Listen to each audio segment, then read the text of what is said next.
Les patients qu'on a aux soins intensifs actuellement, ils ont de 45 à 78 ans. On avait un patient de plus de 80 ans, mais qui était le seul qui dépassait cette barre-là. On a essentiellement des gens entre 60 et 75 ans, c'est la majorité des patients, et ils ont pour la plupart très peu de maladies importantes chroniques.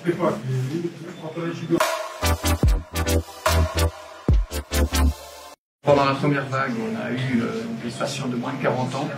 Pour cette deuxième vague, pour l'instant, de patients plus jeunes à 45 ans, mais ça ne veut pas dire qu'on n'aura pas des patients plus jeunes dans les jours et les semaines qui viennent. On s'y attend en tout cas. Maintenant, la probabilité de mal tolérer le Covid augmente avec l'âge, c'est sûr, augmente avec les maladies préexistantes, c'est sûr, mais les probabilités en médecine, quand ça vous arrive, c'est du 100%.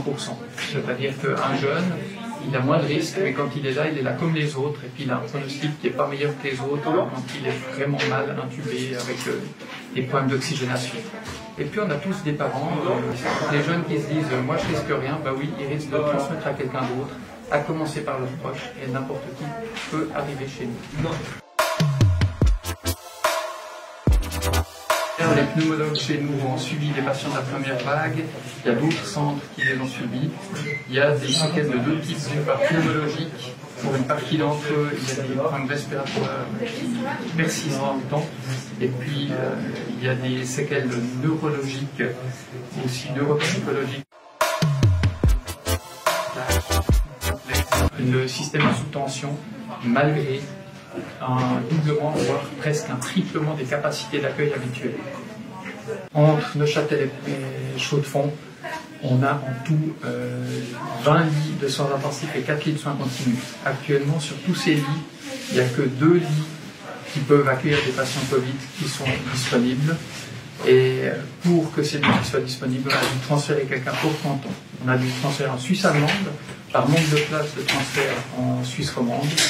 Et la coordination nationale a repris le pas sur la coordination romande qui était en place depuis une semaine. Donc on n'a pas tenu plus d'une semaine avec une coordination romande, on a rempli les hôpitaux romands et chacun d'entre eux est à la limite de ses capacités. Alors il y a plusieurs cantons qui ont demandé à réfléchir au passage à un triage de patients de niveau A selon l'Académie suisse des sciences médicales. C'est une décision qui sera nationale. Par contre, cette décision nationale, elle se rapproche de jour en jour. Le plus important, c'est de continuer à se laver les mains ou de recommencer à se laver les mains. Quand je suis en train, je vois plein de gens qui ne se lavent pas les mains, ils ont tous un masque, mais personne ne se lave les mains en sortant du train.